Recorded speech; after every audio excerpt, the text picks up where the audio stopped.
तो उद्भिदर कंट्रोल और coordination system विषय आज पढ़ा जोटा कि गोटे इनविजिबल नर्वस सिस्टम बोली कहुए उद्भिदर जेहेतु ये जिते सब तार हॉर्मोन अच्छी से हॉर्मोन गुड़िक केमती तार जो जिते सब प्लांट्स ग्रोथ रे केमती नियंत्रण आनी थे से विषय डिटेल पढ़ा आज ये गोटे फन फैक्ट अच्छी। तो आसंता आगे जो स्लाइड गुड़ा देखा दूसरी कौन कौन आज पढ़ा। तो आज देखा प्लांट रिएक्शन सिस्टम जमी उद्दीपना स्टिमुलस प्रति रेस्पॉन्स कौन थाई केमती हुए तापर जो तीन स्टेज अच्छे सेलुलर लाइफ जो कोष विभाजन हुए से स्टेज गुड़ा को देखा। ता सहित फाइटोग्राम क्या कहुए फाइटोग्राम केते प्रकार ता विषय पुणी से काम कौन कौन से विषय डिटेल अच्छी। तापर से जो ऑक्सीजन और डार्विन माने से ऑक्सीजन तो डिस्कवर माने डार्विन के जो गोटे एक्सपेरिमेंट थिला जो गछ माने कौन आलोक प्रति आलोक जो बंकई जाए से विषय ये अच्छी। तापर अच्छी मेकानिजम बेंडिंग कहीं होता है से जो आलोक जो पटे थी गछ कहीं सेपटे बंकई जाए तार ये रिजनटा अच्छी। तापर आसीज तार जो फाइटो हॉर्मोन गुड़ाक जो मैंने गछ जो हॉर्मोन थे से हॉर्मोन गुड़ी मध्य जो जिबरेलिन साइटोकाइनिन ताकर काम कौन कौन करते सेमती एठी भी सही जमती इथिलीन एब्सिसिक एसिड से गुड़ा केते क्षरित हुए ता जो कौन होता है। तापर एठी आसो फ्लावरिंग केमती हुए कौ हार्मोन पे कौ पिगमेंट पे रंगीन फूल फुटी जाए फोटो पीरियडिज्म कौन से सब विषय अच्छी। तापर अच्छे डायरेक्शनल मोमेंट माने उद्भिदर जो गति अनुवर्तन बा जो सूर्य किरण माध्याकर्षण शक्ति बा छुईबा जो जो जो गोटे गछरे जो सब एक्शन गुड़ा हुए से विषय अच्छी। यहाँ नास्टिक मोमेंट जो कहे छुईबा द्वारा जोटा होता है ता विषय। तापर ये हार्मोनल इम्बालांस विषय हार्मोन रिलेटेड गछर जो हार्मोन रिलेटेड जो सब डिजीज किसी अच्छी ये ता विषय अच्छी। तापर आसपे लास्ट को गोटे स्लाइड दी जहाँ जहाँ आम पढ़ुचे जो गुड़ा इंपोर्टेंट ऑलरेडी जोड़ा एग्जाम रे रिपीटेडली आसी जाए मेंशन भी कर कौ एग्जाम रे आसी। तो ये लास्ट स्लाइड को मिस करेंगे ये प्रत्येक जिते गुड़ा वीडियो अच्छी सब मुझे लास्ट स्लाइड रे एड कर जो कि डिटेल या तो निहाती देखीदे क्लास कंप्लीट होगा यही जिनस गुड़ा निहाती फोकस करेंगे कि ये क्वेश्चन आसी थे। तो ये गुड़ा आज डिस्कस करवा। तो चलते आम प्रथम स्लाइड को जावा। तो प्रथम स्लाइड तो जो यहाँ प्लांट हार्मोन विषय पढ़ु जोटा ह्यूमन हार्मोन तार नर्वस सिस्टम विषय में ऑलरेडी क्लास कर जो देखी ना क्लास अच्छी यूट्यूब रे आप चेक करूँ। तो से सब विषय डिटेल जाने तो नुआ क्लास गोटे स्वागत कर प्लांट हार्मोन विषय देखा। तो प्रथम तो ये देखो ये जो गोटे fact they the D you know plants do not have a brain और नर्वस सिस्टम कौन ब्रेन न थी नर्वस सिस्टम न थी किंतु येट दे कैन फील कौन अनुभव करते ग्राविटी को अनुभव कर एंड सी लाइट को देखी पारती से लाइट पटे बंकई जाती एंड कम्युनिकेट डेंजर जो विपद समय आसे से कम्युनिकेट करती जमी देखते बसंत ऋतु शीत ऋतु जो आसे शीत ऋतुर जो जस्ट सरी सरी जो देखो गचर पत्र गुड़ा सब जो खसई दिए गच आपे आपे जाणी जाणी सब झड़ई दिए कहीं से समय पानी मिले जानी पकड़ समय पानी मिलनी तो से जानी जानी तार जो पत्र गुड़ा से बंचेक रखे तार बाकी जो पार्ट रोचे डाल तार कांड से सब नष्ट हो पानी न पाइले तो से पत्र को जानी जानी झड़े तो विपद समय से जानी पके से समय पानी मिलने तो विपद समय कौन कम्युनिकेट भी गच करे। तो ता विषय गोटे फन फैक्ट दे दी।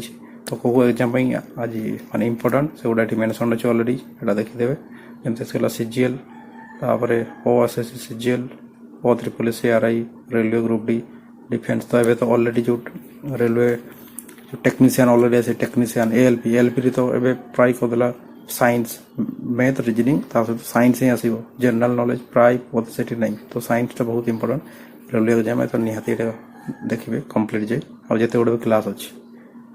तापर नेक्स्ट को ये देखो द प्लांट्स रिएक्शन सिस्टम विषय ये देखा माने उद्दीपना माने बाहर किसी गोटे छुईबा द्वारा कि आलोक द्वारा कि माध्याकर्षण शक्ति द्वारा जो गछ जो उद्दीपन ताको ही उद्दीपन पाई जो गछ किसी अनुभव कला जोटा आम इंद्रिय द्वारा करुचु जमी कौन गोटे शब्द शुणे माने कान द्वारा शुणिले कौन गोटे हेले आखि द्वारा देखुचु तापर आम ब्रेन को सेटा जाउछि तापर आम रिएक्शन आसी ताको ही कह এটা গছরে কুହାଯାଏ ଉଦ୍ଦୀପନା। ଉଦ୍ଦୀପନା ପାଇଲା ଦ୍ୱାରା ଗଛ କ'ଣ ରିଆକ୍ସନ୍ ଦେଇଥାଏ। ଉଦ୍ଦୀପନାକୁ ଷ୍ଟିମୁଲସ୍ ବୋଲି କୁହାଯାଏ। And external change in the environment like light, gravity, touch ଏସବୁ ହେଲେ ଯେଉଁ ଗଛ ଯେଉଁ ଉଦ୍ଦୀପନା ପାଇ ତାକୁ କ'ଣ ଷ୍ଟିମୁଲସ୍ ବୋଲି କୁହାଯାଏ। ଷ୍ଟିମୁଲସ୍ ଏଠି ଓଡ଼ିଆରେ ବି ଟିକେ ରୁହନ୍ତୁ, ଏଠି ଓଡ଼ିଆରେ ବି ଲେଖିଦେଇଛି ପରିବେଶରେ ହେଉଥିବା ବାହ୍ୟ ପରିବର୍ତ୍ତନ ଯାହା ପ୍ରତିକ୍ରିୟା ସୃଷ୍ଟି କରେ କେଉଁଠି ଗଛରେ। ଆଉ ସେଇଗୁଡ଼ା କ'ଣ କ'ଣ ଯେଉଁ ବାହ୍ୟ ଉଦ୍ଦୀପନା ମୁଖ୍ୟତଃ ଗଛରେ ଯେ 3 ପ୍ରକାର ତାକୁ ହିଁ ମନେ ରଖିବେ। ଗୋଟେ ଆଲୋକ ଦ୍ୱାରା, ଗୋଟେ ମାଧ୍ୟାକର୍ଷଣ ଶକ୍ତି, ଆଉ ଗୋଟେ ହେଲା ସ୍ପର୍ଶ ଛୁଇଁବା ଦ୍ୱାରା, ଯେମିତି ଲାଜକୁଳି ଗଛରେ ଯେଉଁ ହୁଏ। ତ ୟା ବିଷୟରେ ଡିଟେଲ୍ ଅଛି ଆଗକୁ। ତାପରେ ଆସିବ ରେସ୍ପନ୍ସ, ମାନେ ସେଇ ସବୁ ଏଇ ଯେଉଁ 3ଟି ଉଦ୍ଦୀପନା ଦ୍ୱାରା ଗଛ କେମିତି ରେସ୍ପନ୍ସ କରୁଛି, ସେଇ ରେସ୍ପନ୍ସ କ'ଣ ରିଆକ୍ସନ୍ ଦେଉଛି, ତା physical reaction of the plants to the stimulus, ସେଇ ଉଦ୍ଦୀପନାକୁ ଗଛ କେମିତି ରିଆକ୍ଟ କରୁଛି ସେଇଟାକୁ ହିଁ କୁହାଯାଏ ରେସ୍ପନ୍ସ ବୋଲି କୁହାଯାଏ। ତ ତାପରେ ଏଠି ଦେଖିବେ ଏଠି ମେନସନ୍ ବି କରିଦେଇଛି already. How do brainless plants do this, କିପରି ବ୍ରେନ୍ ନଥିବା, ମାନେ ଅଲରେଡ଼ି ଗଛର ବ୍ରେନ୍ ନାହିଁ, ବ୍ରେନ୍ ନଥାଇକି ମଧ୍ୟ କେମିତି ପ୍ଲାଣ୍ଟ ଏସବୁ କରୁଛି ସେଇଟା ହେଉଛି କେମିକାଲ ମେସେଞ୍ଜର ଦ୍ୱାରା। ଏଠି ମନେ ରଖିବେ କେମିକାଲ ଦ୍ୱାରା, କେମିକାଲ ମେସେଜ ଦ୍ୱାରା ସିଏ କମ୍ୟୁନିକେଟ୍ କରିଥାଏ, ଯେଉଁଟାକି କୁହାଯାଏ ଫାଇଟୋ ହର୍ମୋନ୍ ବୋଲି ସେଇଟାକୁ କୁହାଯାଏ।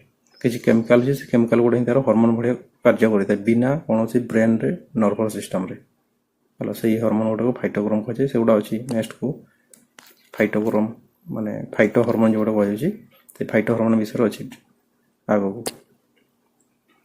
ତ ଏଠି 3ଟି ଷ୍ଟେଜ୍ ହୁଏ ଗଛରେ। ଦେଖିବେ ଯେତେବେଳେ ମଞ୍ଜି ମାନେ ଛୋଟ ଥିବ, ମାନେ ମଞ୍ଜିଟା ଯେତେବେଳେ ଥିବ ଆଗ ସିଏ ଜାର୍ମିନେଟ୍ ହେବ, ଜାର୍ମିନେଟ୍ ହେଇକି ଯେତେବେଳେ ଗଛରେ ପରିଣତ ହେଲା ବେଳକୁ ଯେଉଁ ଧୀରେ ଚେର ହେବ, ବଢ଼ିବ, ସେଲ୍ ଡିଭିଜନ୍ ସେଠି କ'ଣ ବହୁତ ରାପିଡ଼ଲି ହୁଏ। ସେଲ୍ ଡିଭିଜନ୍ ହେଲା ପରେ ହୁଏ କ'ଣ ଡିଫରେନ୍ସିଏସନ୍, କେଉଁ ପାର୍ଟଟା ଡାଳ ହେବ, କେଉଁଟା କାଣ୍ଡ, କେଉଁଟା ପତ୍ର, କେଉଁଟା ଅଗ, ଏସବୁ ଯେଉଁ ହୁଏ ବିଭିନ୍ନ ପ୍ରକାର ସେଲ୍ ଯେଉଁ ତିଆରି ହୁଏ, ଗୋଟେ ସେଲ୍ ବିଭିନ୍ନ ପ୍ରକାର ମାନେ ଗଛର ଯେଉଁ ଅର୍ଗାନ୍ ଗୁଡ଼ା ତିଆରି ହୁଏ ତାକୁ କୁହାଯାଏ ଡିଫରେନ୍ସିଏସନ୍। ତ ପ୍ରଥମେ ସେଲ୍ ଡିଭିଜନ୍ ହୁଏ, ଯେଉଁ ମଝିରେ ଯେମିତି ଦେଖିବେ ଦ କ୍ରିଏସନ୍ ଅଫ୍ ନ୍ୟୁ ସେଲ୍, ନୂଆ ସେଲ୍ ତିଆରି ହୁଏ cell ଡିଭିଜନ୍ରେ।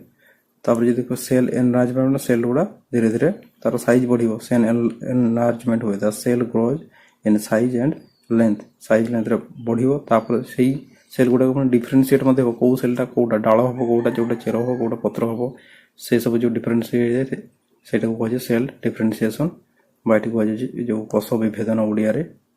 The cell takes on a specific specialized role like root, leaf, branches କୁହା ହେବ, ତ ତାକୁ କୁହାଯାଏ ସେଲ୍ ଡିଫରେନ୍ସିଏସନ୍।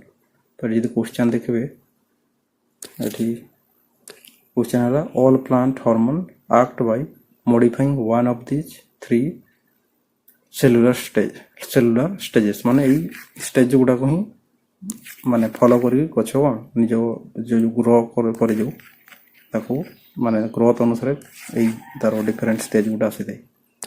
तापर नेक्स्ट को आसंत हाँ एठी आसला फाइटो हार्मोन। हम तो बॉडी जो गुड़ा कौन ह्यूमन हार्मोन बोली कहा जाउतला, सेठी ह्यूमन मान को ह्यूमन हार्मोन, एठी जो गछर जो गुड़ा फाइटो हार्मोन बोली कहा जाए। फाइटो हार्मोन तार माने कौन एठी this definition organic chemicals that control growth, development and environmental response in minute quantity है। तो माने एठी कहबा तो जो केमिकल ऑर्गेनिक माने कौन जोटा नेचुरली गछर जोटा तैयारी हुए ताको नेचुरली केमिकल माने केमिकल को बा जे कोन जिंस जोटा नेचुरल ताको ऑर्गेनिक वाटा लगी थाए। एमते आजिकल देखो ऑर्गेनिक वेजिटेबल, ऑर्गेनिक फार्मिंग जो वाटा लागू छे ऑर्गेनिक माने प्राकृतिक भाव से कौन रासायनिक द्रव्य आर्टिफिशियली तैयारी होइतिबा कौन रासायनिक द्रव्य यूज होई नथो ताको जे ऑर्गेनिक। तो ऑर्गेनिक केमिकल जोटा गछरे ही प्रोड्यूस होइते सी केमती गछर ग्रोथ कंट्रोल करछि, डेवलपमेंट को एवं एनवायरनमेंट अनुसार से केमती रेस्पॉन्स करछि तासपर अछि सेरे कोन अति कम परिमाण रे जो ता भीतर अछि रासायनिक पदार्थ से गुडा को सी ओला माने सठिक भाव रे यूज करके से केमती ग्रोथ, डेवलपमेंट, एनवायरनमेंट रेस्पॉन्स को केमती से कंट्रोल करछि ता विषय रही है। से ऑर्गेनिक केमिकल गुडा को ही कह जाए फाइटो हार्मोन। आ फाइटो हार्मोन देखिए गछरे यही 5 प्रकार थे, मुख्यतः 5 प्रकार थे जोटा कि तुम एग्जाम हो माने इम्पोर्टेंट। गोटे है ऑक्सिन हार्मोन जे कि ग्रोथ को कंट्रोल करे है, ये ऑक्सिन हार्मोन ये ग्रोथ को कंट्रोल करे। तापर है जिब्रेलिन जो देखिए से स्टेम आउ सीडलेस प्लांट यहाँ बेसी होता है जो सीडलेस फ्रूट तैयारी करबारे यार मुख्य भूमिका रही जिबरेलिन आउला स्टेम को बढ़ाइबारे ता सहित हला साइटोकाइनिन साइटो देखो साइटो रु आसुची साइटो ए साइटो माने होची सेल को बुझाई सेल आ एठी जो रही काइनिन काइनिन माने सेटा काइनेसिस रो शॉर्ट फॉर्म होची काइनेसिस काइनेसिस रो शॉर्ट फॉर्म काइनेसिस माने हला डिवीजन हला काइनेसिस माने ही होची डिवीजन तो सेल डिवीजन को नाम रही होची सेल डिवीजन कथाटा तो साइटोकाइनिन कहि पारछ जे सेल डिवीजन को कंट्रोल करे तो या जो ही जो सेल डिवीजन जो गछरे हुए साइट हुए सेटा होची साइटोकाइनिन हार्मोन जो होइते सेल डिवीजन अधिक हुआ और एटा देखबे सेल डिवीजन अधिक कोठी हुए एटा जो गछर अगरे देखिथिबे गछर अगरे फूल कढ होइतबो जो जल्दी जल्दी बढ़ी जाय मंजी रे जते मंजी माने जते आपन गोटे गछ लगइबे जो मंजी जते पुतिबे सेटा बहुत मान जार्मिनेट हला पर बहुत जल्दी चेर बाहर स्टेम बाहर पत्र बाहर ये सब बाहर थी तो साइटोकाइनिन हले जोठी रैपिडली सेल डिवीजन हुए जल्दी जल्दी तार से पार्ट गुडा वृद्धि हो सेठी हला साइटोकाइनिन हार्मोन टा देखबे मिली जाय तो ये मुख्यतः सेल डिवीजन पई दाई तापर जो एथिलीन एथिलीन आसी होची एटा होची जे फूड जो माने फ्रूट को पाचैबारे फल को पाचैबारे ये दाई फल पाचैबारे फ्रूट राइपेनिंग तापर आसल एब्सिसिक एसिड हला जेतेबेले गछ या कहै ग्रोथ रिटार्डेशन बोली कहै छै माने वृद्धि ह्रासक माने एईटा एई एसिड जेतेबेले क्षरित हो जो एब्सिसिक एसिड से कोन पत्र को झड़ाई देबो एटा जो पत्रटा तो दरकार नहीं सेठी एब्सिसिक एसिड को क्षरित करबो देखि से पत्रटा को धीरे झड़ाई देबो आ एई केसटा बेसी थे जो शीत दिन लास्ट जो पत्र झड़ी जाय देखिथिबे शीत दिन ठीक मझी कि लास्ट टाइम रे हला जे पत्र जो गछरा पूरा झड़ी की थंटा आइ तो ता कारण हला एब्सिसिक एसिड सेठी गछ जानी जानी का क्षरित कराई कि माने से समय जल तक मिलेनी वायुमंडल भी जल न थाई बहुत शुष्क थाई तो गछ से समय जानी जानी एब्सिसिक एसिड खरीद करी पत्र गोटे सब झड़ाई दिए और यही पांचटी भितर जो ऊपर तीनोटी रहा एम को तो कह जाए ऊपर तीनोटी है ये सेल डिवीजन दायी है सेल डिवीजन कराती बाकी जो दुईटा तले रहा गोटे है एथिलीन और गोटे एब्सिसिक एसिड एम माने माने जो वृद्धि को जो गछर जो वृद्धि होता ताकू माने स्थगित करके रखी दिखाते जमती फल पाचिला माने आउ से बढ़िबनी से तार डेभलपमेंट से सरुची आउ से अधिक बढ़िबनी से एब्सिसिक एसिड खरीद है से पत्र को झड़े तो ये तीनोटी को तो कह जाए माने माने कौन कह जो ग्रोथ रिटार्डेशन आउ जो ऊपर जो तीन रहा ग्रोथ एक्सेलरेटर बोली भी कहीपर मैंने से ग्रोथ को बढ़ाइबार कार्य करते बाकी तीन जो ऊपर अच्छी दुईटा है ग्रोथ को कमाइबारे माने स्थगित कर रखिबारे और देखिए जब क्वेश्चन को भाई आसला O3SCRI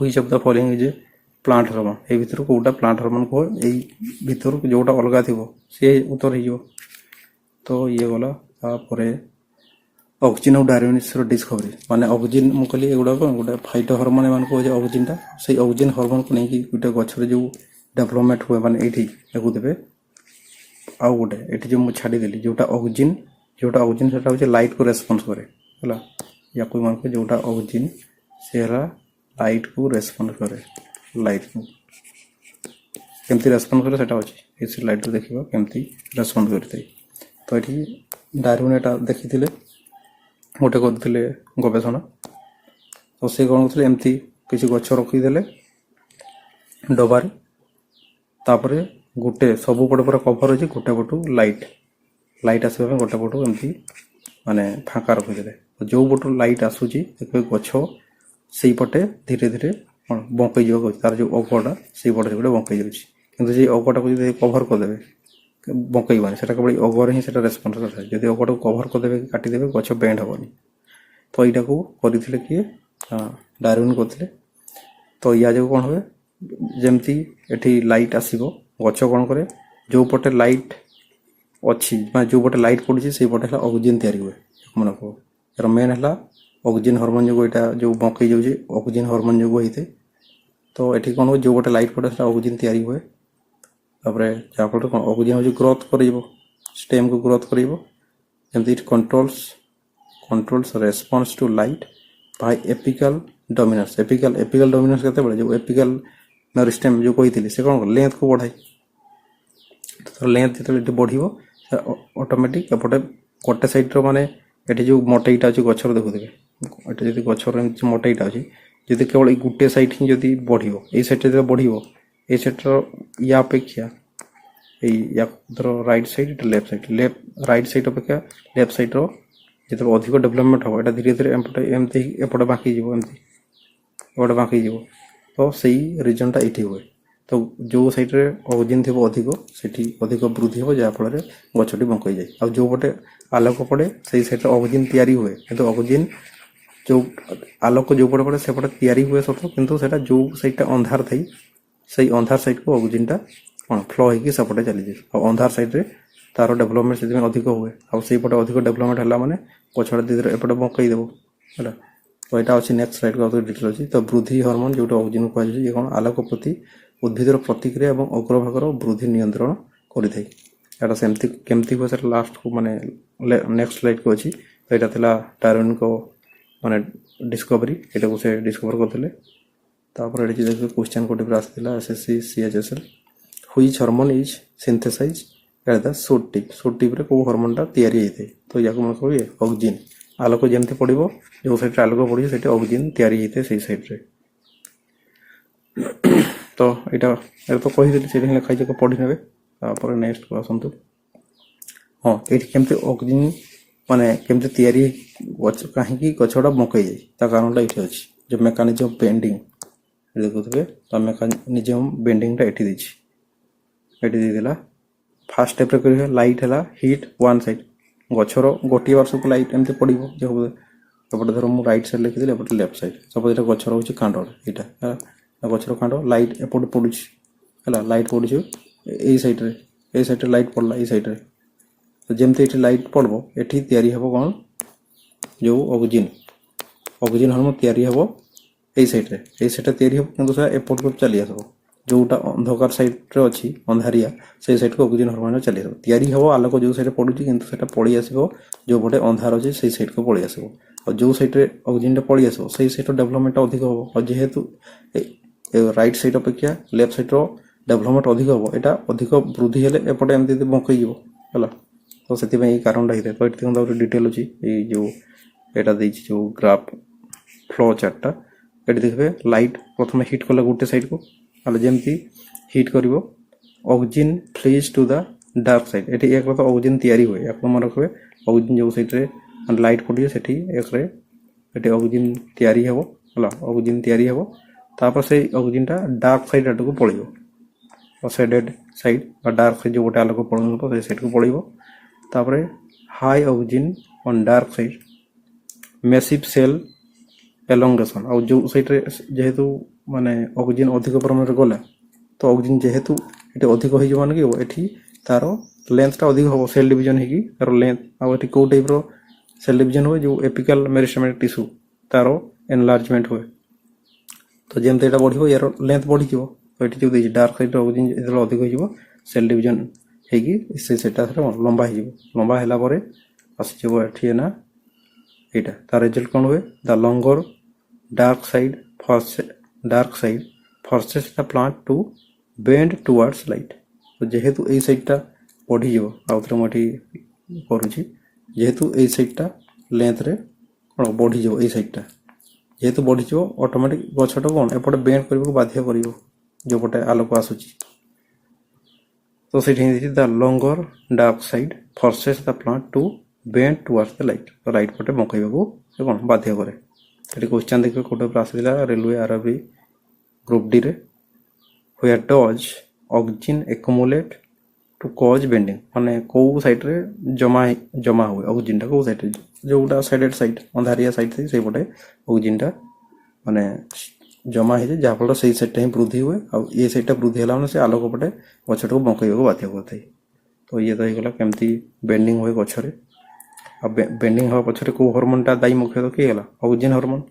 ଆଉ ସେଇଟା ବି ଅନ୍ଧାର ସାଇଡ଼୍ରେ, ୟାକୁ ମନେ ରଖ, ଯୋଗ କହିଲି ସେଗୁଡ଼ା ଏଠି ମନେ ରଖିବେ। ତାପରେ ନେକ୍ସଟକୁ ଏଠି ହେଲା ବୋଲ୍ଡର, କାହାକୁ କୁହାଯାଏ ବୋଲ୍ଡର, ମାନେ ଯିଏ ତିଆରି କରେ ବନାଏ। ସେ ଭିତରେ ଥିଲା ଜିବ୍ରେଲିନ୍ ଆଉ ସାଇଟୋକାଇନିନ୍। ସାଇଟୋକାଇନିନ୍ କହିଲି cell division, rapid cell division ଯେଉଁ ହର୍ମୋନ୍ ପାଇଁ ହେଇଥାଏ ସେଟା ହେଉଛି ସାଇଟୋକାଇନିନ୍। ଯେଉଁଟାକୁ ଫୁଲର କଢ଼ିରେ ଦେଖିଥିବେ, ଗଛର ଅଗଟା ଯେତେବେଳେ ମଞ୍ଜି ଯେତେବେଳେ ଜଷ୍ଟ ଗଜା ହେଇକି ଯେତେବେଳେ ବାହାରୁଥିବ, ଚେର ସାଙ୍ଗେ ସାଙ୍ଗେ ଗଛଟା ବହୁତ ଜଲ୍ଦି ଡେଭଲପମେଣ୍ଟ ଯେଉଁ ହୁଏ, ତ ସେଇ ସେଠାରେ କ'ଣ ସାଇଟୋକାଇନିନ୍ ହିଁ ଥାଏ। ଯଦି ଦେଖିବେ ଫଳ ଧରି ଥାଏ ଏଠି ଫଳ ଏଠି ଦେଲା ହେଉଛି ଯେଉଁ ଫ୍ରୁଟ୍ ମାନେ କ'ଣ ମଞ୍ଜି ବିହୀନ ଯେଉଁ ଫଳ ହୁଏ ସେଠି ଜିବ୍ରେଲିନ୍ ସେଥିପାଇଁ ଯେମିତି ଅଙ୍ଗୁର ମଞ୍ଜି ବିହୀନ ତ ଆଜିକାଲି ତ କୋଉଟା ଆସୁଛି ଗୋଟେ ମଞ୍ଜି ଦେଖିବାକୁ ମିଳେ କିନ୍ତୁ ସେଟା ଆକ୍ଚୁଆଲିରେ ମଞ୍ଜି ବିହୀନ ଫଳରେ ଧରାଯାଏ ତ ବହି NCERT ହିସାବରେ ତ ମୁଁ ପଢ଼ୁଛି ସେମିତି ହିଁ ଆପଣଙ୍କୁ ପଢ଼ିବା ପାଇଁ ପଡ଼ିବ ତ ଏକ ମଞ୍ଜି ବିହୀନ ଫଳରେ ହେଉଛି ଜିବ୍ରେଲିନ୍ ହରମୋନ୍ଟା ଅଧିକ ମାନେ ସକ୍ରିୟ ଥାଏ ଏହାକୁ ବଢ଼େଇବା ପାଇଁ ମେନ୍ ଫଙ୍କସନ୍ ଦେଖନ୍ତୁ elongate stem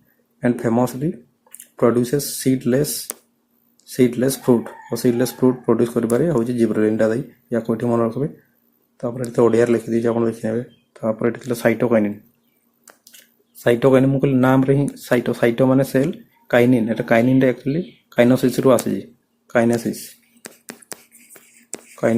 ମାନେ ହିଁ ହେଉଛି ଡିଭିଜନକୁ ବୁଝାଏ ହେଲା କାଇନେସିସ୍ ମାନେ ହିଁ ଡିଭିଜନକୁ ବୁଝେଇଥାଏ डिविजन एटी साइटो माने सेल काइनिन माने डिविजन तो सेल डिविजन ऊपर एटा रिलेटेड तो साइटोकाइनिन कहले हम जानि एटी सेल डिविजन जो पार्ट रे अधिक माने जल्दी जल्दी हेते सही साइट रे साइटोकाइनेसिस एक्टिव थाई तो एटी मेन फंक्शन यार होई गला देखंतु the skyrocket the rate of cell division को स्काई रॉकेट भलिया सेल डिविजन कर दे माने जेमदी जल्दी जल्दी हबो तार फाउंड हेविली इन रैपिड ग्रोथ जोन जो पार्ट गुड़ा गछर जो अंचल जो गुड़ा अधिक जल्दी जल्दी सेल डिविजन हुए जल्दी जल्दी जो अंश गुड़ा बढ़ी जाए से देखा मिलता है गोटे है सीड होगा गोटे फ्रूट आ गोटे जो फूलर कढ़ी बहुत देखे जल्दी जल्दी होता है तो से सब देखा मिलता है देखो क्वेश्चन कोड आसी ओ आसे CGL hormone responsible for rapid cell division पे कौ हॉर्मोनटा दायी तो साइटोकाइनिन और नेक्स्ट को आसतु ये आसवा जो फल केमती पाचे और कौ हॉर्मोन तापाई नहीं गोटे एथिलीन देखो एथिलीन आउ जी पत्र को जो एमती मलिन कर झड़ाई दिए से एब्सिसिक एसिड तो ये दुईटा हॉर्मोन विषय रही जमी फल को पाचे जमी कंचा आंब ये पाचिला आंब ये कंचा आंब कि ये मुझे सबुज कलर कहीं देखा जाए कहीं मन अच्छे जोटा जो पढ़े प्लास्टिक ये देखा ये अच्छी क्लोरोफिल अच्छी मन अच्छे देख सब ये क्लोरोफिल जो फलटा सबुज देखा जमी पाची जो कौ टाइप देखा ऑरेंज कलर देखा देखिए फलटा देखा ऑरेंज कलर देखा यहाँ ऑरेंज कलर तापाई गोटे दायी अच्छे ऑरेंज कलर फिर से क्लास देखिए ये कमेंट करदे तले जे ऑरेंज कलर कहीं होता है जो फलर कलर आंबर से बैगण तो सब अच्छी कमती कलर कौ पिगमेंट दायी कौ प्लास्टिक से अलरेडी कही जिते सब कलरफुल प्लास्टिक अच्छे से कौन कहुए कहुए माने क्रोमोप्लास्ट बोली कहुए से क्लास गोटे देखी ने ये देदेल केमती गछ केमती माने फल पाची जाए ethylene the only gaseous hormone ये कौन करते the master control the function देखो the master controller of fruit ripening तो फल पाचिबारे ये ही कौन माने मास्टर भाई काम करते माने ये कंट्रोल करे कह अर्थ तो यह एकमात्र गैसीय हार्मोन जहाँ फल पाचिबारे साहाय्य करता है यहाँ देखो गैसीय हार्मोन या गोटे मन रखिए एकमात्र तापर ये देखो एब्सिसिक एसिड ये पत्र झड़ाई पारे और जहाँ को स्ट्रेस हार्मोन बोली कहुए गचरे ता फंक्शन देखिए act as a growth retardant माने ग्रोथ को जी अटकई दिए स्थगित करके रखी दिए द फोर्सेस विल्टिंग मान गचर पत्र झड़ाइबारे ये माने कौन बाध्य करती forces wilting and leaf fruit drop during wet condition to save energy तो देखिए यहीटा ही कहली जो शीत दिन मझा मझी लास्ट बेलू देखिए जो पत्र जो गचर झड़ी झड़ी जाए कारण है से समय पूरा शुष्क परिवेश थे पूरा शुष्क गछ को पानी पाइनि से गछ भी जानी गछ मत पानी मिलवानी जब मुझे सब पत्र गुड़ा बंचे रखी पत्र पानी दरकार निहाती से बचाई तो से समय गछ पत्र गुड़ा को झड़ाई दी केवल तार डाल कांड एगुड़ा ही थी से बचाई जिते कम से कम पानी रे जमती से बची पार कम से कम पानी से पार्ट गुड़ा को झड़ाई दिए ये देखो कंडीशन जो एमती बेड कंडीशन आसे जो एनर्जी भी सेव करके रखा पड़े आदि से समय एनर्जी कथा कि आसला जो पानी जदि मिलबनी से तो आलोक शोषण भी ठीक से कर तो एनर्जी एक कौन स्टोर करके रखियो आ सब पत्र गुड़ा से बंचे रख से भी एनर्जी खर्च हम तेणु से सब पत्र गुड़ा को झड़ी दिए शीत दिन टाइम तो act as a growth retardant बुद्धि ह्रासक भाई कार्य करते पत्र को झड़ाइबारे जो फूल माने पत्र ଫଳ ଏସବୁ ଝଡ଼େଇବାରେ ଯେଉଁ ବେଡ୍ କଣ୍ଡିସନରେ ସେଟାକୁ ଆଉ ଗୋଟେ ତ ଲାଷ୍ଟ ସମୟରେ ଯେତେବେଳେ ଗଛ ଫଳ ପାଚିଯାଏ, ଫଳ ପାଚିଗଲା ମାନେ ସେ ତ ବଢ଼ିବନି ମାନେ ସେଇ ସମୟରେ ଯେଉଁ ତାର ଲାଷ୍ଟ ଟାଇମ୍ରେ ସେ ଅକ୍ସିଜିକ୍ ଏସିଡ୍ ଖରିଦକୁ ସେ ଫଳଟାକୁ ବି ସେ କ'ଣ ଝଡ଼େଇ ଦିଏ ତଳକୁ। ତ ଏ ଦୁଇଟାକୁ ମନେ ରଖିବେ। ଆଉ ଏ ଦୁଇଟାକୁ ଗ୍ରୋଥ୍ ରିଟାର୍ଡେସନ୍ ବୋଲି କୁହାଯାଏ, ଏଇ ଦୁଇଟା ହରମୋନ୍କୁ। ଯେହେତୁ ଥରେ ଯଦି ଫଳ ପାଚିବା ଷ୍ଟାର୍ଟ ହେଲା ସେଇଟା ଆଉ ବଢ଼ିବନି, ସେତିକିରେ ସେଇଟା ଅଟକିବ, ତାପରେ ସେ ଝଡ଼ିଯିବ। ସେମିତି ଏଠି ବି ପତ୍ର ଝଡ଼ିବା, ତ ଏଇ ଦୁଇଟାକୁ ମନେ ରଖିବ, ୟାକୁ ବୃଦ୍ଧି ହ୍ରାସକ ହରମୋନ୍ କୁହାଯାଏ। ବାକି ଯେଉଁ ତିନୋଟି ପଢ଼ିଲେ ଅକ୍ସିନ୍ ଆଉ କ'ଣ ତ ସାଇଟୋକାଇନିନ୍ ଆଉ ଗୋଟେ ଜିବ୍ରେଲିନ୍, ତ ସେଗୁଡ଼ା ହେଉଛି ମାନେ କୁହାଯିବ କ'ଣ କୁହାଯିବ ମାନେ ଗ୍ରୋଥ୍ ଆକ୍ସେଲରେଟର ଭଳିଆ କାର୍ଯ୍ୟ କରିଥାନ୍ତି। ତ ଇଏ ହେଇଗଲା, ଏଇଟା ଲେଖିଦେଇଛି ଅଲରେଡ଼ି ଓଡ଼ିଆରେ ବି। ଏହାକୁ ବୃଦ୍ଧି ହ୍ରାସକ ପ୍ରତିକୂଳ ପରିସ୍ଥିତିରେ ପତ୍ର, ଫୁଲ, ଫଳ ଏଗୁଡ଼ା କ'ଣ ଝଡ଼ାଇବାରେ ସାହାଯ୍ୟ କରିଥାଏ। ଏଠି କ୍ୱେଶ୍ଚନ୍ ଦେଇକି ପଡ଼ିବ O SSS forest guard railway NTPC which hormone promotes fruit ripening, ଫଳ ପାଚେଇବାରେ କିଏ ସାହାଯ୍ୟ କରେ? କିଏ? ଏଥିଲିନ୍ ହେଇଗଲା, ଏଇଟା ଏଥିଲିନ୍ ଯୋଗୁଁ ଫଳ ପାଚୁଛି। ତାପରେ ନେକ୍ସଟକୁ ଆସନ୍ତୁ। ହଁ, ଏଠି ଆସିଗଲା ଫ୍ଲାୱାରିଂ କେମିତି ହେଇଥାଏ। ଗଛରେ ଯେଉଁ ଫୁଲ ଧରିବା ପ୍ରକ୍ରିୟାଟାକୁ ଫ୍ଲାୱାରିଂ ବୋଲି କୁହାଯାଏ ହେଲା, ଫୁଲ ଧରିବା ପ୍ରକ୍ରିୟାକୁ। ତ ସେଠି କେମିତି ହେଇଥାଏ, ସେଠି ମୁଖ୍ୟତଃ ଏଠି ଗୋଟେ ଆସୁଛି ଆଲୋକ ଅବଧି। ଆଲୋକ ଅବଧି କହିବା ଅର୍ଥ ଯେଉଁ ଆଲୋକ ଥିବା ଅବସ୍ଥାରେ ଗଛ ମାନେ ଯେତିକି ଆଲୋକ ଗଛ ପାଏ, ଯେଉଁ ଆଲୋକର সময়ଟାକୁ ତାକୁ କୁହାଯାଏ ଆଲୋକର ଅବଧି ବୋଲି କୁହାଯାଏ। ଏବେ ଗୋଟେ ହେଲା ଫଟୋ ପେରିଓଡିଜିମ୍ ଅଛି, ଗୋଟେ ତ ୟା ପୂର୍ବ ଯେମିତି ଫଟୋ ପିରିୟଡ଼। ଫଟୋ ପିରିୟଡ଼ ମାନେ ହେଉଛି ଆଲୋକ ଯେତିକି ଆଲୋକ ଗଛ ପାଏ ସେଇ ସଫିସିଏଣ୍ଟ ଟାଇମ୍ଟାକୁ, ଆଲୋକ ପାଉଥିବା ଟାଇମ୍ଟାକୁ ତାକୁ ତ କୁହାଯାଏ ଫଟୋ ପିରିୟଡ଼ ବୋଲି କୁହାଯାଏ। ତାକୁ ତ କୁହାଯାଏ ଫଟୋ ପିରିୟଡ଼ ବୋଲି କୁହାଯାଏ, ଯେତିକି ସମୟ ସେ ଲାଇଟ୍ ପାଏ। ଆଉ ସେଇ ସମୟରେ ସେଇ ଫଟୋ ପିରିୟଡ଼ ଯୋଗୁଁ, ସେଇ ଆଲୋକର ଅବଧି ଯୋଗୁଁ ତା ଭିତରେ ଯେଉଁ ସବୁ ମେକାନିଜିମ୍ ହୁଏ ତାକୁ ଫଟୋ ପିରିୟଡ଼ିଜିମ୍ ବୋଲି କୁହାଯାଏ। ମାନେ ଆଲୋକ ଅବଧି ଯୋଗୁଁ ଗଛରେ ଯେଉଁ ସବୁ ମେକାନିଜିମ୍ ହୁଏ ତାକୁ ଫଟୋ ପିରିୟଡ଼ିଜିମ୍ ବୋଲି କୁହାଯାଏ। ତ ଫଟୋ ପିରିୟଡ଼ ଆଉ ଫଟୋ ପିରିୟଡ଼ିଜିମ୍ ମଧ୍ୟରେ ନିହାତି ଡାଉଟ୍ କ୍ଲିୟର ଥିବ।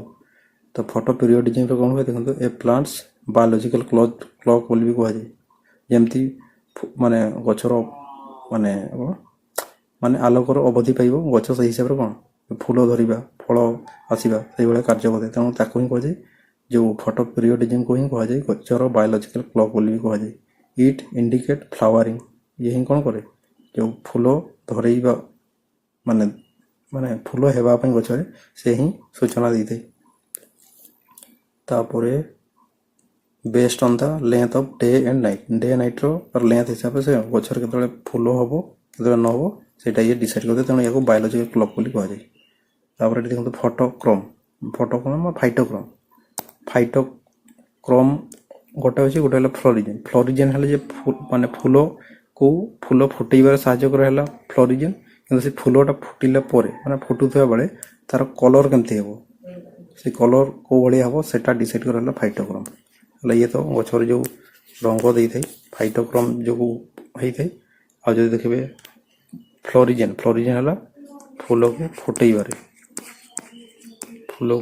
ଫୁଟେଇବାରେ ସାହାଯ୍ୟ କରେ ହେଉଛି ଫ୍ଲୋରିଜେନ୍। ଏଇ ଦୁଇଟାକୁ ମନେ ଏମିତି ଲେଖିଦେଇଛି, the specialized pigment that act as the eye observing ଲାଇଟ୍କୁ ଏବଜର୍ଭ, ମାନେ ଯେଉଁ ଲାଇଟ୍କୁ ଏବଜର୍ଭ କରିବ ଆଉ ଯେଉଁ କଲର୍ ଲାଇଟ୍ଟାକୁ ସେ ରିଫ୍ଲେକ୍ଟ କରିବ ସେଇ ଭଳିଆ ତାର କଲର୍ଟା ହୁଏ। ତ ଏଠି ଫାଇଟୋକ୍ରୋମକୁ ମନେ ରଖିବେ, ଏଇଟା ଗଛ ମାନେ ଫୁଲର ରଙ୍ଗ ପାଇଁ ଯେଉଁ ଦାୟୀ ସେ ହେଉଛି ଫାଇଟୋକ୍ରୋମ। ଆଉ ଯଦି ଫୁଲକୁ ଯିଏ ଧରାଏ, ଫୁଲ ଫୁଟିବାରେ ଯିଏ ସାହାଯ୍ୟ କରେ ସେ ହେଉଛି ଫ୍ଲୋରିଜେନ୍।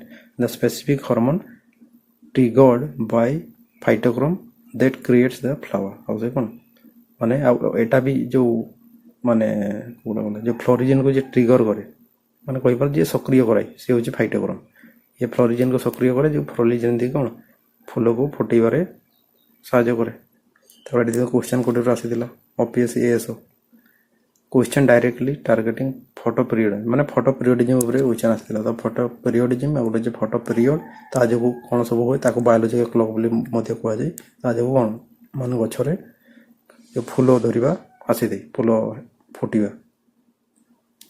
तापर नेक्स्ट को एठी है डायरेक्शनल मोमेंट केमते हेतै देखो गछरे जो मोमेंट हुए तो जे कोनोसी कारण जो हो ताको ट्रॉपिज्म बोली कुआ जाय।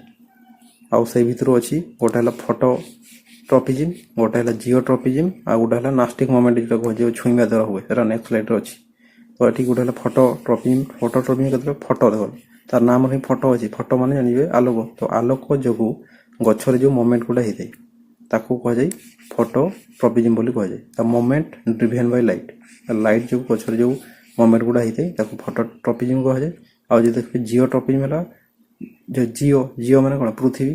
ତ ପୃଥିବୀରେ ଯେଉଁ ଶକ୍ତି ଅଛି କି ମାଧ୍ୟାକର୍ଷଣ ଶକ୍ତି ଯୋଗୁଁ ଗଛରେ କେଉଁ ଭଳିଆ ମୋମେଣ୍ଟ ଆସିଥାଏ ତାକୁ କୁହାଯାଏ ଜିଓଟ୍ରପିଜିମ୍, ଯାହାକୁ ଓଡ଼ିଆରେ ଜାନୁବର୍ତ୍ତନ ଆଲୋକର ଯେଉଁ ଆଲୋକାନୁବର୍ତ୍ତନ ବୋଲି କୁହାଯାଏ। ଆଉ ଫଟୋଟ୍ରପିଜିମ୍ ବି ଦେଖିବେ ଦୁଇ ପ୍ରକାର। ଫଟୋଟ୍ରପିଜିମ୍ ଦୁଇ ପ୍ରକାର ଅଛି, ଗୋଟେକୁ ପଜିଟିଭ୍ ଗୋଟେକୁ ନେଗେଟିଭ୍। ଯେଉଁ ପଜିଟିଭ୍ ଗୋଟେକୁ କୁହାଯାଏ ଯେତେବେଳେ ଆଲୋକ ଯେଉଁ ପଟେ ଆସୁଥିବ, ଯଦି ଗଛର ଯେଉଁ ପାର୍ଟଟା ଏଠି ଯେମିତି ଗଛର ଯେଉଁ ଏଇ କାଣ୍ଡରୁ ଚେର ଥରଟା ତଳେ ଏଇଠୁ ଉପରକୁ ଯଦି ଦେଖିବେ ଯେଉଁ ପଟେ ଆଲୋକ ଆସୁଛି ଗଛ ସେଇ ପଟେ ବଢ଼ିକି ଯାଉଛି, ମାନେ ଆଲୋକର ଦିଗ ବାଟକୁ ଗଛ ବଢ଼ିକି ଯାଉଛି। ତେଣୁ ଏଠି ଯେଉଁ ହେଉଛି ଆଲୋକ ଯୋଗୁଁ ଯେଉଁ ଗଛରେ ଯେଉଁ ମୋମେଣ୍ଟଟା ହେଉଛି ୟାକୁ କୁହାଯାଏ ପଜିଟିଭ୍ ଫଟୋଟ୍ରପିଜିମ୍ କୁହାଯାଏ। ପଜିଟିଭ୍ ମାନେ ଆଲୋକର ଦିଗ ଆଡ଼କୁ ଯେଉଁ ପାର୍ଟଟା ବୃଦ୍ଧି ହେଉଛି ସେଠି ହେଉଛି କ'ଣ ପଜିଟିଭ୍ ଫଟୋଟ୍ରପିଜିମ୍। ଆଉ ଯେଉଁଠି ଯଦି ଚେରକୁ ଦେଖିବେ, ଚେର ଆଲୋକ ରହିଲା ଏପଟେ କିନ୍ତୁ ଚେର ତାର ବିପରୀତ ଦିଗ, ଯେଉଁ ପଟେ ଆଲୋକ ଅନ୍ଧକାର ଅଛି କହିପାରନ୍ତି, ଯେଉଁ ପଟେ ଆଲୋକ ନାହିଁ ବା ଯେଉଁ ପଟେ ଆଲୋକ ଅଛି ତାର ବିପରୀତ ଦିଗରେ ଚେର ଗୋଟେ ଗତି କରିଛି। ତ ସେଠି ହେଉଛି ନେଗେଟିଭ୍ ଫଟୋଟ୍ରପିଜିମ୍ ହେଲା। ଏଠି ସେ ୱାର୍ଡ଼ଟା ଏଠି ଲେଖା ହେଇନି। ହଁ ଏଇଟା ଏଠି ଟିକେ ଗଡ଼ବଡ଼ ହେଇଯାଏ ନା କ'ଣ? ହଁ ଠିକ୍ ଅଛି। ତ ଦେଖନ୍ତୁ ଏଠି ହେଲା ଯେଉଁ ସୁଟ୍ ଯଦି ଦେଖିବେ, ଯେଉଁଟା ସୁଟ୍ ସେଟା ହେଲା ପଜିଟିଭ୍ ଫଟୋଟ୍ରପିଜିମ୍, ସେ ଆଲୋକର ଦିଗକୁ ଗତି କରୁଛି। କିନ୍ତୁ ଯଦି ଚେରକୁ ଦେଖିବେ ସେଠି ହେଉଛି କ'ଣ ନେଗେଟିଭ୍ ଫଟୋଟ୍ରପିଜିମ୍। ନେଗେଟିଭ୍ ଫଟୋଟ୍ରପିଜିମ୍ ମାନେ ସେ ଆଲୋକର ବିପରୀତ ଦିଗକୁ ଗତି କରୁଛି। ସେମିତି ଯଦି ଦେଖିବେ ଜିଓଟ୍ରପିଜିମ୍ ଏବେ କହିଲି ଯେଉଁ ଗ୍ରାଭିଟି ଯୋଗୁଁ ମାଧ୍ୟାକର୍ଷଣ ଶକ୍ତି ଯୋଗୁଁ ଗଛର ଯେଉଁ ମୋମେଣ୍ଟ ହୁଏ ତାକୁ କୁହାଯାଏ ଜିଓଟ୍ରପିଜିମ୍। ସେଟା ବି ଅଛି ପଜିଟିଭ୍ ଗୋଟେ ନେଗେଟିଭ୍। ଗୋଟେ ନେଗେଟିଭ୍ ଜିଓଟ୍ରପିଜିମ୍ ଆଉ ହେଲା ଏଠି ହେଲା ପଜିଟିଭ୍। ତ ଏଠି ନେଗେଟିଭ୍ ଯେଉଁଟା ସୁଟ୍ଟା ସେଟା ନେଗେଟିଭ୍ କି ପାଇଁ କୁହାଯାଉଛି? ମୁଁ କହୁଛି ମାଧ୍ୟାକର୍ଷଣ ଶକ୍ତି ଯେଉଁ ପଟେ ଯଦି ସେଇ ପଟେ ହିଁ ଗତି କଲା, ଯେମିତି ମାଧ୍ୟାକର୍ଷଣ ଶକ୍ତି କ'ଣ ସବୁବେଳେ ତଳକୁ ଯାଏ, ପୃଥିବୀର ସେଣ୍ଟର ଆଡ଼କୁ ମାଧ୍ୟାକର୍ଷଣ ଶକ୍ତିର ଡିରେକ୍ସନ୍। ତ ଚେର ଯଦି ଦେଖିବେ ସେ ତ ସେଇ ଡିରେକ୍ସନ୍ ହିଁ ଯାଉଛି, ଯେଉଁପଟେ ମାଧ୍ୟାକର୍ଷଣ ଶକ୍ତିର ଡିରେକ୍ସନ୍ ସେଇପଟେ ହିଁ ଚେର ଗତି କରୁଛି। କିନ୍ତୁ ଯଦି ତାର ଷ୍ଟେମ୍କୁ ଦେଖିବେ ସିଏ ଯାଉଛି ତାର ବିପରୀତ ଦିଗକୁ। ମାଧ୍ୟାକର୍ଷଣ ଶକ୍ତି ପଡ଼େ ଏମିତି, ଯେଉଁ ଗ୍ରାଭିଟି ଏଠି ଜି ଲେଖିଦେଲି, ଗ୍ରାଭିଟିର ଦିଗ ହେଲା ତଳ ପଟେ ଏଠି, କିନ୍ତୁ ଗଛ ବଢ଼ୁଛି ଉପରକୁ ହେଲା, ତା ବିପରୀତ ଦିଗରେ ଯାଉଛି। ତେଣୁ ଯେଉଁଟା ସୁଟ୍ଟା ସେଟା ହେଇଯାଉଛି ଏଠି ନେଗେଟିଭ୍ ଜିଓଟ୍ରପିଜିମ୍। ଏଠି ଦେଖନ୍ତୁ ଲେଖିଦେଇଛି ନେଗେଟିଭ୍ ଜିଓଟ୍ରପିଜିମ୍। କିନ୍ତୁ ଯଦି ତା ଚେରଟାକୁ ଦେଖିବେ, ଚେରଟା ଯେଉଁପଟେ ମାଧ୍ୟାକର୍ଷଣ ଶକ୍ତିର ଦିଗ ଚେରଟା ସେଇପଟେ ହିଁ ଯାଉଛି। ତେଣୁ ଯେଉଁଟା ରୁଟ୍ଟା ସେଟା ହେଉଛି ପଜିଟିଭ୍ ଜିଓଟ୍ରପିଜିମ୍। ତ ଡାଉଟ୍ କ୍ଲିୟର ହେଲା? ତ ଫଟୋଟ୍ରପିଜିମ୍, ଜିଓଟ୍ରପିଜିମ୍, ଗୋଟେ ପଜିଟିଭ୍ ଫଟୋଟ୍ରପିଜିମ୍, ନେଗେଟିଭ୍ ଫଟୋଟ୍ରପିଜିମ୍, ସେମିତି ହେଲା ଜିଓଟ୍ରପିଜିମ୍, ପଜିଟିଭ୍ ଜିଓଟ୍ରପିଜିମ୍, ନେଗେଟିଭ୍ ଜିଓଟ୍ରପିଜିମ୍। ତ ୟାକୁ ମନେ ରଖିବେ। ତାପରେ କ୍ୱେଶ୍ଚନ୍ ଦେଖନ୍ତୁ କେଉଁଠି ପରେ ଆସିଥିଲା। କ୍ୱେଶ୍ଚନ୍ ଯଦି ଦେଖିବେ ଏଠି ଦେଇଗଲା। ଆଉ ୟାକୁ ବି ଆଉ ଗୋଟେ ଥର କହିଦେଉଛି। ଏଇ ଯେମିତି ଫଟୋଟ୍ରପିଜିମ୍ରେ କହିବେ ସୁଟ୍ଟା ତ ମୋଭ୍ ଟୁ ଲାଇଟ୍, ରୁଟ୍ଟା ମୋଭ୍ ଏୱେ, ତାର ଦୂରେଇକି ଯାଏ, ଯେଉଁ ପଟେ ଆଲୋକ ଅଛି ତାଠୁ ଦୂରେଇ ବିପରୀତ ଦିଗରେ ଯାଏ। ସେମିତି ଏଠି ଜିଓଟ୍ରପିଜିମ୍ରେ ରୁଟ୍ଟା କ'ଣ କହୁଛି, ଯେଉଁ ପଟେ ମାଧ୍ୟାକର୍ଷଣ ଦିଗ ସେଇପଟେ ହିଁ ଯାଉଛି। ତେଣୁ ଏଟା ପଜିଟିଭ୍ ଜିଓଟ୍ରପିଜିମ୍ ରୁଟ୍ ମାନେ ଚେରଟା। ସେମିତି ସୁଟ୍ଟା ହେଲା ତାର ବିପରୀତ ଦିଗରେ ଯାଉଛି, ମାଧ୍ୟାକର୍ଷଣ ଶକ୍ତି ତଳ ପଟେ, କିନ୍ତୁ ତାର ସୁଟ୍ଟା ବଢ଼ୁଛି ତାର ବିପରୀତ ଦିଗକୁ, ମାନେ ଉପର ପଟେ ଯାଉଛି। ତେଣୁ ଇଏ ହେଲା ନେଗେଟିଭ୍ ଜିଓଟ୍ରପିଜିମ୍। ତ ଗୋଟେ ଦେଖି ନେବେ। ତାପରେ କ୍ୱେଶ୍ଚନ୍ ଦେଖନ୍ତୁ କେଉଁଠି ପୁରା ଥିଲା ସେମିତି upward growth of shoot is an example of, ମାନେ ଯେଉଁ ଗଛ ସୁଟ୍ଟା ଯେଉଁ ଗଛର ଏଇ ଅଂଶଟା ଯେଉଁ ଉପରକୁ ଯେଉଁ ବଢ଼ୁଛି ସେଟା ମାନେ କାହାର ଏକ୍ଜାମ୍ପଲ୍ ବୋଲି କହିଛି, ସେଟା କି ଯିବ ନେଗେଟିଭ୍ ଜିଓଟ୍ରପିଜିମ୍ ମାନେ ଏମିତିରେ ଯେଉଁଟା ଚେରଟା ହେଇଗଲା ପଜିଟିଭ୍, ଯେହେତୁ ମାଧ୍ୟାକର୍ଷଣ ଶକ୍ତିର ଦିଗରେ ହିଁ ଯାଉଛି, ଇଏ ଯାଉଛି ତା ବିପରୀତ ଦିଗରେ, ତେଣୁ ଇଏ ନେଗେଟିଭ୍ ଜିଓଟ୍ରପିଜିମ୍ ହେଇଗଲା। ତାପରେ ନେକ୍ସଟ କ୍ୱେଶ୍ଚନ୍ ମାନେ ନେକ୍ସଟ ସ୍ଲାଇଡ଼ରେ ଦେଖିବା ନାଷ୍ଟିକ୍ ମୋମେଣ୍ଟ। ନାଷ୍ଟିକ୍ ମୋମେଣ୍ଟ ହେଲେ ଛୁଇଁବା ଯୋଗୁଁ ଗଛରେ ଯେଉଁ ମୋମେଣ୍ଟ ହୁଏ ସେଇ ମୋମେଣ୍ଟଟାକୁ ନାଷ୍ଟିକ୍ ମୋମେଣ୍ଟ ବୋଲି କୁହାଯାଏ। ଏଟା ଦେଖିବାକୁ ମିଳେ ଯେଉଁ ଲାଜକୁଳି ଗଛ। ଲାଜକୁଳି ଗଛ ଏମିତି ଛୁଇଁଲା ମାନେ ଯେମିତି ଛୁଇଁବେ ସେଗୁଡ଼ା ଏଇଭଳିଆ କ'ଣ ଝାଉଁଳି ପଡ଼େ। ଏଠି ଦେଖିବେ ତାର ନାଷ୍ଟିକ୍ ମୋମେଣ୍ଟ ଏଠି ଦେଇଛି ନନ୍ ଡିରେକ୍ସନାଲ୍, ଆଉ ଏଇଟା ହେଉଛି ନନ୍ ଡିରେକ୍ସନାଲ୍ ହେଲା। ସେଠି ତ ଡିରେକ୍ସନ୍ ଜଣାପଡ଼ୁଥାଏ ଜିଓଟ୍ରପିଜିମ୍ ଫଟୋଟ୍ରପିଜିମ୍ରେ, ଏଠି ନନ୍ ଡିରେକ୍ସନାଲ୍ ମାନେ କୌଣସି ଏହାର ନିର୍ଦ୍ଦିଷ୍ଟ ଦିଗ ନଥାଏ। ଇନଷ୍ଟାଣ୍ଟ ରେସ୍ପନ୍ସ ଟୁ ଏ ଷ୍ଟିମୁଲସ୍ ମାନେ କହିଲେ ଉଦ୍ଦୀପନା ଏଠି କେଉଁଟା ଟଚିଂଟା କୁହାଯାଉଛି ଛୁଇଁବା ଦ୍ୱାରା। ତ ଯେମିତି ଛୁଇଁବେ ତାର ପ୍ରତି ଛୁଇଁବା ଦ୍ୱାରା ଯେଉଁ ତାର ରେସ୍ପନ୍ସଟା ଅଛି ଗଛର ତାକୁ କୁହାଯାଏ ନାଷ୍ଟିକ୍ ମୋମେଣ୍ଟ। ତାପରେ ଏଠି ଏକ୍ଜାମ୍ପଲ୍ ହେଲା ଟଚ୍ ମିନଟ୍ ଯେଉଁ ଗଛ ଅଛି, ଯେଉଁଟା ମିମୋସା ପୁଡ଼ିକା ବୋଲି କୁହାଯାଏ, ଲାଜକୁଳି ଲତା। ତ ସେଠି এইটা ଦେଖିବାକୁ ମିଳେ। ତ falls its leaves when touched due to a sudden loss of cellular water pressure। ପାଟିକୁ ସ୍ପର୍ଶ କଲେ ଜଳୀୟ ଚାପ କମିଯିବା କାରଣରୁ ଲାଜକୁଳି ଲତାର ପତ୍ର ବନ୍ଦ ହେଇଯାଏ, ଝାଉଁଳି ପଡ଼େ ଛୁଇଁଲା ମାତ୍ରେ।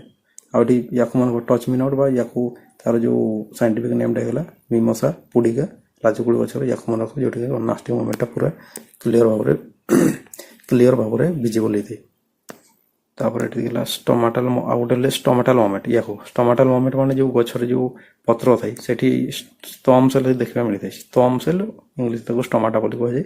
ଷ୍ଟମ୍ ସେଲ୍ ଯେତେବେଳେ ମାନେ ପୁରା ତାର ନିର୍ଦ୍ଦିଷ୍ଟ ଯେଉଁ ସେପ୍ଟା ଅଛି ସେଇ ସେପ୍କୁ ଯେତେବେଳେ ଆସିଯାଏ, ପିଗମେଣ୍ଟ ୱାଟର ଯେତେବେଳେ ଏଠି ପୁରା ଭର୍ତ୍ତି ହେଇଯାଏ, ଯେମିତି ବେଲୁନକୁ ଦେଖିଥିବେ, ବେଲୁନ ଯେତେ ପର୍ଯ୍ୟନ୍ତ ଫୁଲି ନଥିବ, ଯେତେବେଳେ ଛୋଟ ଥିବ ତା ଜାଣିପାରିବନି ସେଟା ଫୁଲିଲା ପରେ ତାର ସେପ୍ଟା ଆକ୍ଚୁଆଲି କେମିତି ହେବ, ସେଟା ଏଇ ଟାଇପ୍ର ହିଁ ଥିବ। ଯେମିତି ଯଦି ଷ୍ଟମ୍ ସେଲ୍କୁ ଦେଖିବେ, ଏଠି ଷ୍ଟମ୍ ସେଲ୍ଟା ଆକ୍ଚୁଆଲି ତାର ସେପ୍ଟା ଯେତେବେଳେ କମ୍ପ୍ଲିଟ୍ ଫୁଲିଯିବ ଏଇ ଟାଇପ୍ର ସିମ ମଞ୍ଜି ଦୁଇଟାକୁ ଯେତେବେଳେ ଯୋଡ଼େଇ ଦେଲେ ଯେମିତି ମଝିରେ ଯେଉଁ ଗୋଟେ ଗ୍ୟାପ୍ ତିଆରି ହେବ, ସେଇଭଳିଆ ଷ୍ଟମ୍ ସେଲ୍ ଏଇଭଳିଆ ସେଲ୍ ଥାଏ। ଯେତେ ପର୍ଯ୍ୟନ୍ତ ଇଏ କମ୍ପ୍ଲିଟ୍ ଏଇଭଳିଆ ଫୁଲି ନଥିବ, ତାର ଯେତିକି ଫୁଲିବା କଥା ସେତିକି ଫୁଲି ନଥିବ, ସେତେବେଳେ ତ ଏଇଭଳିଆ ଦେଖାଯିବ। ଏମିତି ଯେମିତି ଦୁଇଟା ଯୋଡ଼ି ଯୋଡ଼ିକା ଅଛି, ତାଙ୍କ ଭିତରେ ଯେମିତି କୌଣସି ଗ୍ୟାପ୍ ହିଁ ନାହିଁ। କିନ୍ତୁ ଯେମିତି ଏଠି ପାଣି ବା ପିଗମେଣ୍ଟ ଯାହା ଯାହା ଗଛର ଅଛି ସେଗୁଡ଼ା ଯେମିତି ଆସିକି ଭର୍ତ୍ତି ହେଇଯିବ, ସେ ଯେତେବେଳେ ପୁରା ଫୁଲିଯିବ କମ୍ପ୍ଲିଟଲି ତାର ଅରିଜିନାଲ ସେପ୍ଟା ଆସେ। ସେ ଅରିଜିନାଲ ସେପ୍ଟା ହେଲେ ଏମିତି ଶିମ୍ବ ମଞ୍ଜି ଭଳିଆ ଏଇଭଳିଆ ଥାଏ। ଆଉ ଦୁଇଟା ଶିମ୍ବ ମଞ୍ଜି ଯୋଡ଼ି ହେଲେ ଯେଉଁ ମଝିରେ ଗ୍ୟାପ୍ ଗୋଟେ ହୁଏ, ସେ ଗ୍ୟାପ୍ଟା ହିଁ ସେଠି କ'ଣ ଗୋଟେ ଛିଦ୍ର ତିଆରି କରେ। ଛିଦ୍ର ମାନେ ଗୋଟେ କ'ଣ ହଲ୍ ତିଆରି କରେ। ସେଇ ହଲ୍ ଦ୍ୱାରା ଗଛ କ'ଣ କରେ, ଅତ୍ୟଧିକ ପରିମାଣରେ ଯେଉଁ ଗଛରେ ପାଣି ଥିବ ତାକୁ ବାହାରକୁ କାଢ଼ିବାରେ କିମ୍ବା ବାୟୁମଣ୍ଡଳରୁ କାର୍ବନ ଡାଇଅକ୍ସାଇଡ୍ ଅକ୍ସିଜେନ୍ ସେଇଟାକୁ ନେବାରେ ମଧ୍ୟ ସାହାଯ୍ୟ କରିଥାଏ। ମାନେ ରେସ୍ପିରେଟୋରୀ ପାର୍ଟ ଭଳିଆ ମଧ୍ୟ କାର୍ଯ୍ୟ କରିଥାଏ। ଏକ୍ସକ୍ରିସନ୍ ପାର୍ଟ ଭଳିଆ କାର୍ଯ୍ୟ। ଏକ୍ସକ୍ରିସନ୍ ମାନେ ୱେଷ୍ଟ ମାନେ ଯେଉଁଟା ଅତିରିକ୍ତ ପଦାର୍ଥକୁ ବାହାରକୁ ଛାଡ଼ିବା, ଆଉ ହେଲା ଯେତେବେଳେ ଦରକାର କାର୍ବନ ଡାଇଅକ୍ସାଇଡ୍କୁ କ'ଣ ସେଇ ପତ୍ର ଦ୍ୱାରା ହିଁ ଗଛ ନେଇଥାଏ, ଗ୍ରହଣ ବି କରିଥାଏ। ଯେଉଁ କ୍ଲୋରୋଫିଲ୍ ଅଛି ବା ଅକ୍ସିଜେନ୍ ମଧ୍ୟ ରାତିରେ ସେଇ ତା ଯୋଗୁଁ ଅକ୍ସିଜେନ୍ ମଧ୍ୟ ନେଇଥାଏ ସେଇ ଷ୍ଟମ୍ ଦ୍ୱାରା।